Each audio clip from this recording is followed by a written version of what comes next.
حالا سباستیان خواست از من که صحبت کنم ازتون راجع به تجربیاتتون زمانی که داخل زندان بودین. اینی که آیا مورد آزار و اذیت هم قرار گرفتین یا اینکه صرفا زندانی بودین یا شکنجه‌ای چیزی؟ در اصل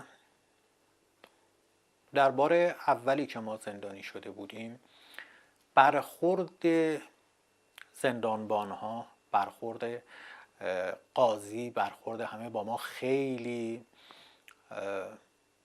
متعصبانه بود. حتی زندانیان زیاد علاقه‌ای نداشتند که در کنار ما باشند، مخالفت می‌کردند. افرادی که برای جابجایی ما می اومدن، پاسدارانی که ما رو جابجا می‌کردن، معلوم بود که یه حس تنفری در وجودشون از ما هست.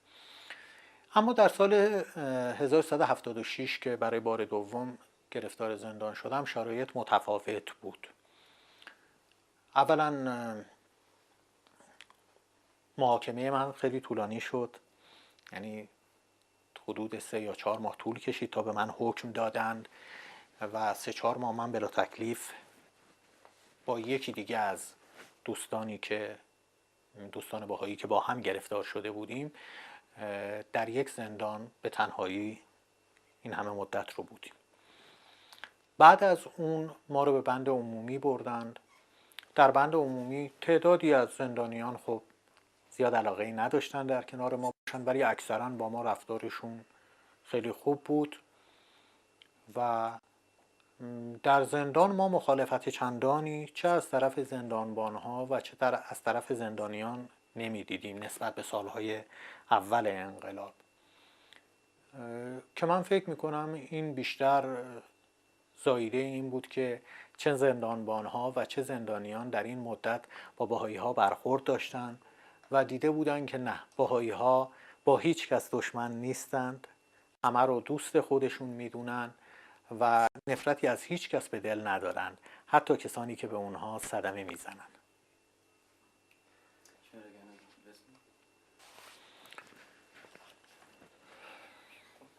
سوال بعدی این که تو زندگی روزمره تو جامعه، همسایه ها، حالا احتمالا سر کار، جای هر جایی که تشریف دارین، اگه مشکلی، چیزی که خاطرتون هست براتون پیش اومده باشه، بعد حتی اگه شما مثلا بعضی وقتا مجبور شده باشین که با پلیس تماس بگیرین برای اینکه مشکلتون رو رفع کنن، آیا همچین چیزی اصلا پیش اومده؟ و اگر پیش اومده خب مثلا پلیس سمت کی بوده، طرف کی بوده، چطور برخورد کردن؟ این اگه موردی هست که برامون تعریف کنید ممنون میشم. ما بهائی‌ها با زندگی در ایران عادت کردیم که مشکلاتمون رو همون جور که دستور دیانتمون هست با مسالمت حل بکنیم. اگر به خاطر دینمون مورد آزار و اذیت قرار بگیریم هرگز شکایت نمی کنیم و سعی می کنیم با رفتاری خوش و ادب و وقار بهایی دیگران رو قانع بکنیم که مخالفتی با اونها نداریم، دشمنی با کسی نداریم، همه خلق خدا رو دوست داریم و اگر اشتباهاتی از طرف اونها سر میزنه اون اشتباهات رو به کینه تبدیل نمی کنیم. در نتیجه خب البته در ذهنمون میمونه مشکلاتی که داشتیم، نمیتونیم بگیم فراموش میکنیم ولی میبخشیم.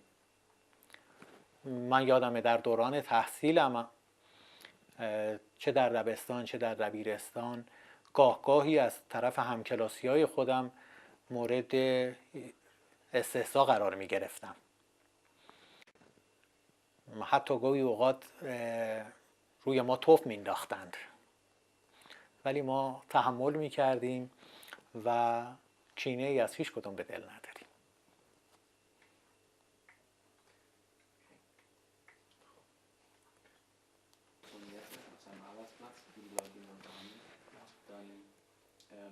soll er ruhig sagen, dass er der drittbeste Ingenieur ist und dass er nur auf deshalb arbeiten kann. Ja. Und wie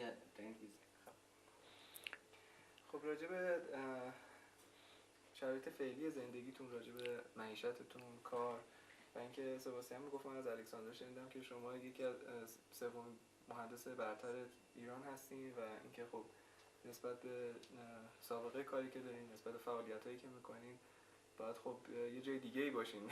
بعد یعنی منظور این که از لحاظ لول اجتماعی، از لحاظ همه چیز خودتون بهتر میدونین و اینکه چرا اینطوری نیست و آیا برای آینده هم نقشه‌ای دارین، برنامه‌تون برای سالهای بعد چیه، چطور میخواین زندگیتون رو در اینجا ادامه بدین یا اینکه کلا یه توضیح بدین. البته اینی که الکسان گفته اغراق بوده. من در رشته تحصیلی خودم و در گروهی که تحصیل می کردم خب یکی از بهترین ها بودم، ولی الکسان خب یه مقدار این رو اغراق کرده. نه چیز نیست. طبیعتاً شرایطی که دارم زندگی می کنم، خب اگر امکان فعالیت رو مثل تمام هموطنان دیگرم داشتم، مسلماً میتونستم موقعیت بهتری از نظر اقتصادی و اجتماعی داشته باشم، ولی از شرایط امروزیم هم ناراضی نیستم، چرا که من در راه اون چیزی که بهش عقیده داشتم متحمل ناملایماتی شدم که این ناملایمات هم برای من شیرین بوده و طبیعتاً اگر به خاطر عقیدم بخوام تا آخر عمرم هم این ناملایمات رو تحمل بکنم، وظیفه خودم میدونم که این کار رو بکنم، چرا که هیچ دیانتی بدون از خودگذشتگی پیروانش نتونسته در جهان جایی رو باز بکنه و برای سایر پیروان بعد از اون خوشبختی بیاره. اگر پیروان اولیه دیانت مسیح استقامت نکرده بودند، اگر حواریون حضرت مسیح در اون زمان استقامت نکرده بودند، اگر پیروان اندک مسیحیت در اون دوران استقامت نکرده بودند، مسلماً مسیحیت الان نمیتونست چنین موقعیتی داشته باشه. اگر یاسرها نبودند، اگر ابوذرها نبودند و تمام کسانی که در راه دیانت اسلام فداکاری کردند و شهید شدند، مسلماً دیانت اسلام چنین پیشرفتی رو نمی‌کرد. همینطور دیانت مقدسه بهایی هم مسلماً برای اینی که بتونه در جهان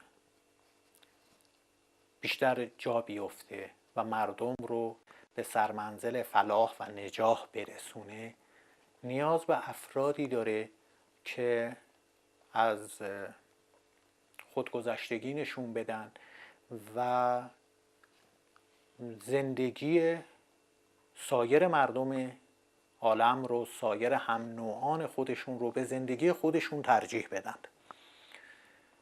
این هدف رو اگر من بتونم داشته باشم بهش افتخار میکنم و ترجیح میدم یکی از کسانی باشم که فدای سایر هم نوعانم بشم تا اینی که هم نوعانم رو فدای خواسته های خودم بکنم. Teaching of my religion. Okay. به خاطر تعالیم دیانت بهایی ما یاد گرفتیم که به همه محبت بکنیم. ما معتقد هستیم به صلح عمومی و وحدت عالم انسانی و میدونیم با جنگ نمیشه صلح به وجود آورد، با نفرت نمیشه محبت به وجود آورد. در نتیجه برای اینی که بتونیم عالم انسانی رو پر از محبت بکنیم، هرچه نفرت از قلب خودمون خارج میکنیم، حتی نسبت به کسانی که به ما ظلم میکنن.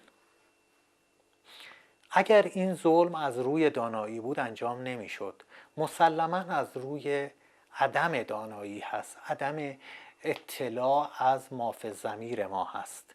وقتی نمیدونن هدف ما چیه، طبیعتاً ما رو دشمن خودشون میدونن.